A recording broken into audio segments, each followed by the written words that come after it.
Қайырлы күн достар, бүгін ерекше тағам жасайтын боламыз. Бұл тағамның ерекшелігі жаңағы күріш пен жұмыртқаны араластырып пісіретін боламыз. Дәм енді күріш пен жұмыртқа араласқаннан кейін бір басқаша дәм береді екен. Сіздер де жасап көріңіздер. Сіздерге осыны ұсынғым келіп отыр. Міне ең алдымен күрішімізді осылай жақсылап тазартып аламыз. Жаңа күріш жуған суларыңызды тастамаңыздар, себебі беттеріңізді жусаңыздар ағартып әдемі қылып қояды. Міне азырақ майымызды қосып, осылай күрішімізді жақсылап қуырып алатын боламыз. Себебі майға қуырсаңыздар күріштеріңіз езілмей дана-дана болып пісетін болады. Кішкене су құйыңқырап пісуге бұқтырып қоямыз. Осы ингредиенттер керек болады. Бірінші ең алдымен осылай пиязымызды турап аламыз. Бұл яғни біздің күрішімізді құр өзін жемес үшін қасына подлив жасаймыз.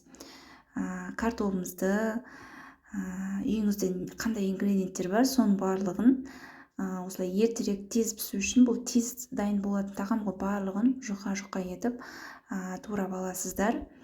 Егер үйіңізде фарш, грудинка, тауықтың еті, сондай тез пісетін еттер болатын болса, оларды қосып жіберсеңіздер болады. Мен өзім үйімде бар ингредиентпен жасадым.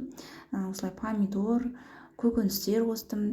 Міне қызып тұрған табамызға пиязымызды қуыруға астын жай қойып қойдым. Оның арасында мен жұмыртқамды сарысы мен ағынан ажыратып алдым.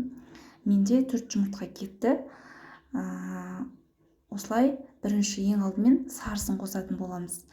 Күрішіміз міне әдемі болып пісті. Оның үстінен осылай жаңа сарысын салып, тоқтаусыз қозғап отырып пісіріп алатын боламыз. Енді ағын осылай венчикпен әдемілеп көпіртіп аламыз.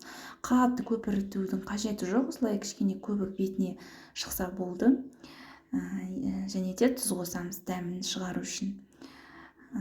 Осымен күрішке жұмыртқамыз қосылған, жаңа қуырып алғанымыз дайын болды.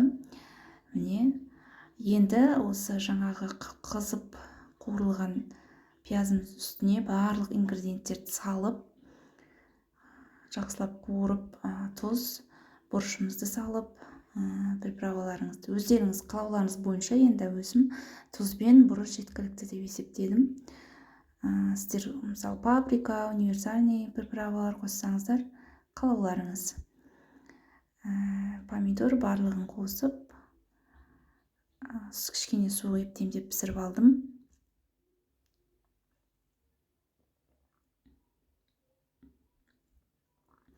Енді осы жаңағы дастарханға ұсыну жолын айтайын. Осылай формаға келтіріп алдым мен. Пиалаға кішкене осылай кесеге салам десеңіздер, одан үлкенірек қылам деп. Осылай әдемі сәндеп ұсынсаңыздар, дастархандарыңыздың көркі болады. Яғни үйдегі рецептеріңізді осылай түрлендіріп жасағыларыңыз келсе, осы тағамды жасап көріңіздер. Дәмі әдемі, керемет, сондай басқаша дәм болып шығады. Үйлеріңізде әсіресе ет болмаған кезде осылай картоппен жасап, үйлеріңізді қуантып берсеңіздер болады. Сіздермен болған Ақерке Қасым, міндетті түрде жасап көріңіздер.